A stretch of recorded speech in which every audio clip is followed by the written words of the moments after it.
Hello guys, ఎలా ఉన్నారు అని ఈసారి మాత్రం అడగనండి. నాకైతే కామెంట్ ఒకరైతే పెట్టారు, అది అమ్మాయి అబ్బాయి అని తెలియదు కానీ వీడియో నచ్చకపోతే బాగాలేదని చెప్పాలి, లేదా మీ వాయిస్ ఇంకా బాగా చేయండి, లేదా మీ వాయిస్ అంతగా బాగాలేదని ఏదో కామెంట్ నెగిటివ్గా పెట్టాలి. మరి అంత నెగిటివ్గా పెడతారండి. నిజంగా నేను చాలా హర్ట్ అయ్యాను. ఊరికి కూర్చుని ఉండేవాడికి కష్టం విలువ ఏం తెలుస్తుందండి? కష్టపడేవాడికైతే అర్థమవుతుంది. సరే అండి, నాకు కొంచెం గొంతు బాగాలేదు, కోల్డ్ అయింది. అది మధ్యలో వాయిస్ బాగాలేకపోతే ఏమనుకోకండి గాయస్. ఇంకా డ్రామాలోకి అయితే వెళ్ళిపోదాం. ఇంకా వీళ్ళు కిస్ చేసుకోవడం జీవ వాళ్ళ అమ్మాయి అయితే చూసేస్తుంది. అప్పుడే తనకు ఒకటి గుర్తొస్తుంది. ఏంటి చైన్ గారు రైల్లో ఒక అమ్మాయిని కిస్ చేస్తాడంట అనేసి జీవ అడుగుతుంది. ఏమో అమ్మ అంటుంది తెలియని దాని మారిగా. ఆ అమ్మాయికి అసలు సిగ్గుందా? అసలు ఎలా పబ్లిక్లో అలా చేయగలిగింది అంటుంది. దానికి జీవ వండుకొని, అమ్మ ఇప్పుడు వాళ్ళ గురించి మనకెందుకు, మందు పంచుడు అనేసి జీవ డైవర్ట్ చేసేస్తుంది. తర్వాత ఇప్పుడే వీళ్ళని కడిగేయాలని కోపంగా వాళ్ళ దగ్గరికి వెళ్దాం అనుకుంటుంది. కానీ మేడం హూ ఆపేస్తుంది, వద్దు అనేసి. తర్వాత మేడం హూ వండుకొని బామ్మ లిన్ వాళ్ళ ఇంటికి అయితే తీసుకెళ్ళిపోతుంది. అదే మన ఫ్రెండ్ ఉందిలా, బామ్మ ఫ్రెండ్ వాళ్ళ ఇంటికి. ఆ బామ్మ పేరు లిన్ను. అక్కడికైతే తీసుకెళ్తుంది. ఆ బామ్మ వండుకొని, ఏంటి ఈ టైంలో అంటే, లిన్ గారు నా కూతురు ఇలా చేస్తుందని అస్సలు అనుకోలేదు, అసలు పబ్లిక్లో ఇలా కిస్ చేస్తుందని నేనైతే ఊహించనే లేదు, చైన్ ఇష్టపడుతుందని ఇంకా ఊహించలేదనేసి చాలా బెంగపడిపోయి ఆలోచిస్తూ ఉంటుంది. పక్క జీవా వచ్చి తన చెల్లి దగ్గర నిద్రపోతుంది. తర్వాత తెల్లారిపోతుంది.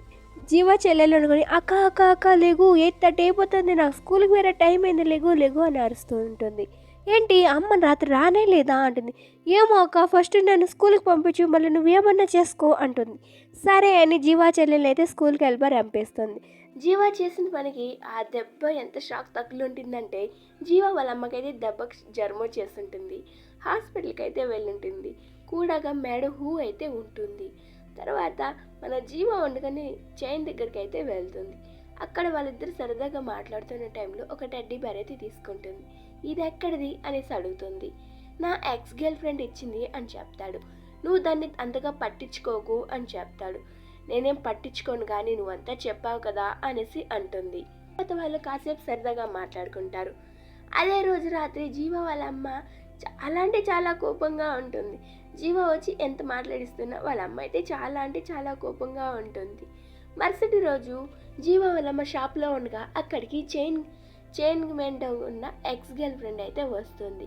అక్కడ వచ్చి చికెన్ తీసుకున్న టైంలో ఒక ఆమె వచ్చి, నువ్వు చైన్ ఎక్స్ గర్ల్ ఫ్రెండ్ కదా అని మాట్లాడిస్తున్నప్పుడే మన జీవ వాళ్ళమ్మ కూడా అర్థమవుతుంది. అవును, చైన్ కలవడానికి వచ్చాను అనేసి అంటుంది. వాళ్ళ అమ్మకైతే ఏం అర్థం కాదు, చాలా కోపం కూడా వచ్చేస్తుంది అని చెప్పి జీవా చెల్లెలు వాళ్ళ బ్రదర్ని అయితే రిసీవ్ చేసుకుంటారు వెళ్ళి. అప్పుడే మన జీవాకి ఫోన్ కాల్ వస్తుంది. అది వాళ్ళ అమ్మ నుంచే వస్తుంది. నీతో పర్సనల్గా మాట్లాడాలి రా అంటుంది. సరే అనేసి జీవా వెళ్తుంది. ఏంటమ్మా ఏమైంది అనేసి అడుగుతుంది. జీవా, అసలు నువ్వు చైన్ ఎప్పుడు పెళ్లి చేసుకుందాం అనుకుంటున్నారు, మీ ఇద్దరి మధ్య రిలేషన్ ఏంటి అనేసి అడుగుతుంది.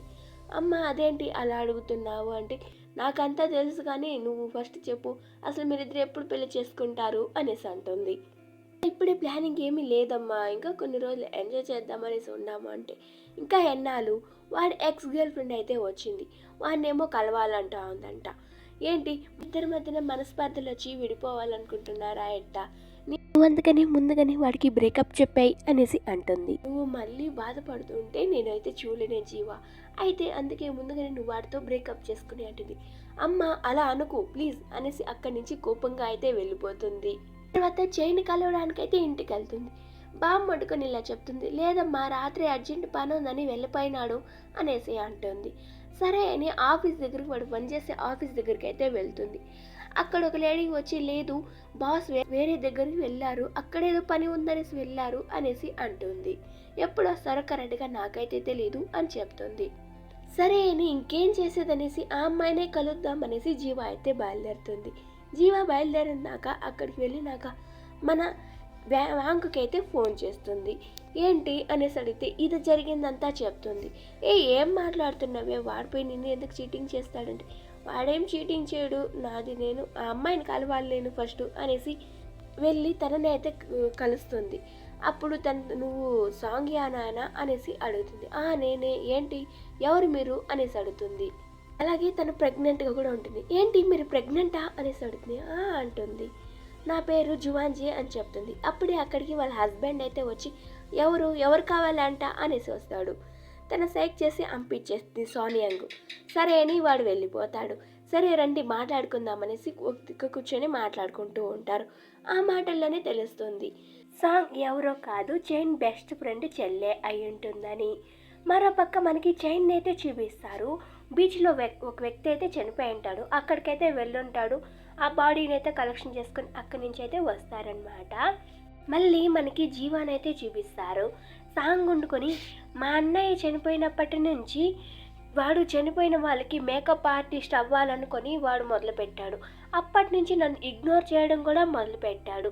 అప్పుడే మాకు బ్రేకప్ అయిందంటే చెప్పాలంటే అనేసి అని చెప్తుంది. అలాగే వాడు నా బ్రదర్ స్థానం తీసుకుని నన్ను జాగ్రత్తగా చూసుకోవడం మొదలుపెట్టాడు. వాడు తర్వాత 7 years కనిపించకుండా ఆ పని నేర్చుకోవడం కోసం వెళ్ళిపోయాడు. ఇంకా నేను నా భర్తని చూస్ చేసుకున్నాను. ఏళ్ళ తర్వాత వాడి ఫేస్లో నేను నవ్వు అయితే చూస్తున్నా. అది నీ వల్లే. వాడిని ఇలాగే నవ్వుతూ చూసుకో అనేసి జీవాకైతే చెప్తూ ఉంటుంది. అదే రోజు రాత్రి చైన్ అయితే తిరిగి ఇంటికైతే వచ్చేస్తాడు. ఉదయాన్నే చైన్ దగ్గర ఒకరు ఉంటారు.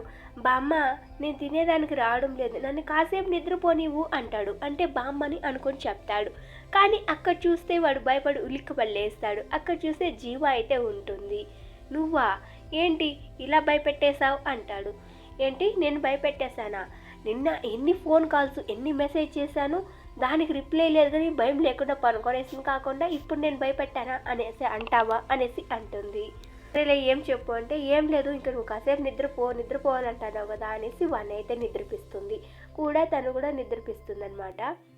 మరోపక్క న్యాన్యంగు వాళ్ళ అమ్మ దగ్గర మార్కులు కొట్టడానికి ఇల్లు క్లీన్ చేస్తూ ఉంటుంది.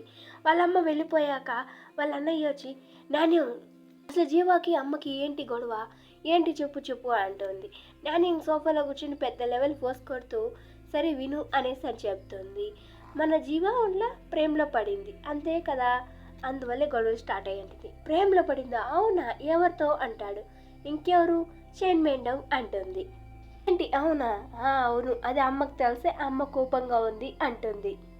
మరోపక్క మన బామ్మ వండుకొని తన ఫ్రెండ్ లీన్ కడవడానికి అయితే వెళ్తుంది. అక్కడికి వెళ్తే జనాలు వస్తుగా ఉంటారు. ఏంటి జనాలు అనేసి లోపలికైతే వెళ్తుంది. అక్కడ లీవ్ ఉండదు. ఎక్కడికి వెళ్ళింది, ఏమైంది, అంబులెన్స్ వచ్చిందంటే ఏమి అంటే తనకి ఏం లేదు ఊరికేనే వెళ్ళుండదంటే నిజం చెప్పు అని అడుగుతుంది. ఇంకా అబద్ధం చెప్పలేక నిజమైతే మేడం హూ అయితే నిజం చెప్పేస్తుంది.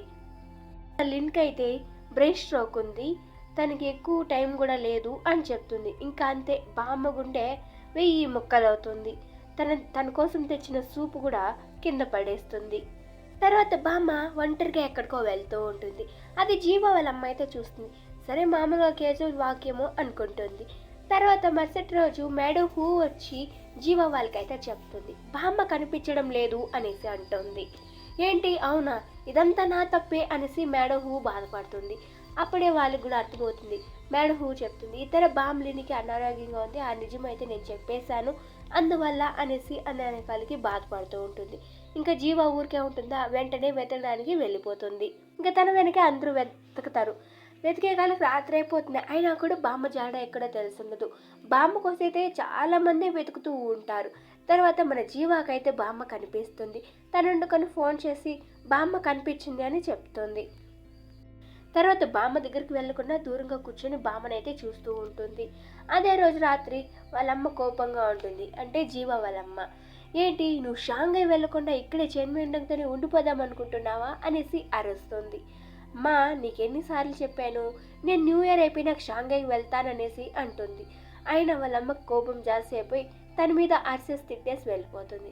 ఇంకా జీవా కూడా ఉంటుందా కొమ్మనే కోపంగా నా రూమ్కి వెళ్తున్నా అనేసి వాళ్ళ బ్రదర్ చెల్లితో చెప్పేసి తన రూమ్కి అయితే వెళ్ళి పనుకుంటా అని చెప్పి వెళ్ళిపోతుంది.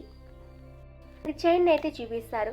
చైన్ గార్డు కానీ బామ్మని వాళ్ళ ఫ్లాట్ రూమ్కి అయితే తీసుకెళ్ళుంటాడు. అంటే చైన్ కుంకుకు తనిగా ఒక రూమ్ అనేది ఫ్లాట్ అనేది ఉంటుందన్నమాట. ఆ రూమ్కి తీసుకెళ్ళుంటాడు. బామ్మ అప్పటికి దిగాలుగానే ఉంటుంది. బామ్మకి ఎంతో ధైర్యం అయితే చెప్తాడు. కానీ వాడు ఎంత ధైర్యం చెప్పినా కూడా బామ్మ దిగులుగానే ఉంటుంది. తర్వాత చైన్ జీవా ఇద్దరు కలిసి వీడియో కాల్లో మాట్లాడుకుంటూ ఉంటారు. బామ్మకి ఎలా ఉందనేసి జీవా వండుకొని అడుగుతుంది. ఇప్పుడు పర్వాలేదు, ఎంత ధైర్యం చెప్పినా కొంచెం దిగులు పడతా ఉంది, ఏం చేసేది అర్థం కావట్లేదు అంటాడు. సరే అని వాళ్ళు మళ్ళీ కాసేపు సరదాగా మాట్లాడుకుంటారు. మరుసటి రోజు రాత్రి అయితే వాళ్ళు బయటకు వెళ్ళాలి, డేటింగ్కి వెళ్ళాలని ఒక ప్లాన్ అయితే వేసుకుంటారు. వాళ్ళు అనేసి ఒక మూవీ థియేటర్ దగ్గర అయితే బయట కూర్చొని ఎంజాయ్ చేస్తూ ఉంటారు. అలా సరదాగా మాట్లాడుతున్న టైంలో చైన్కి దగ్గరగా జీవ అయితే ఉంటుంది. వాడు ఉన్నట్టుండి కిస్ అయితే చేసేస్తాడు. ఇంకేముంది, జీవ వండుకొని వామ్మో వీడు చూడండి చైన్ గాడు ఒక అమ్మాయి పర్మిషన్ లేకుండా కిస్ అయితే చేసేస్తాడని అరుస్తుంది. ఇంక నోరు ఇవే చాలు, ఇంకా ఆట పట్టించింది అనేసి అలా సరదాగా గిల్లుకుంటా గిచ్చుకుంటా ఈ డ్రామా అయితే ముగుస్తుంది. ఇక్కడితో 13-14 ఎపిసోడ్స్ అయితే ముగుస్తుంది. అలాగే సబ్స్క్రైబ్ చేసుకోవడం మర్చిపోకండి.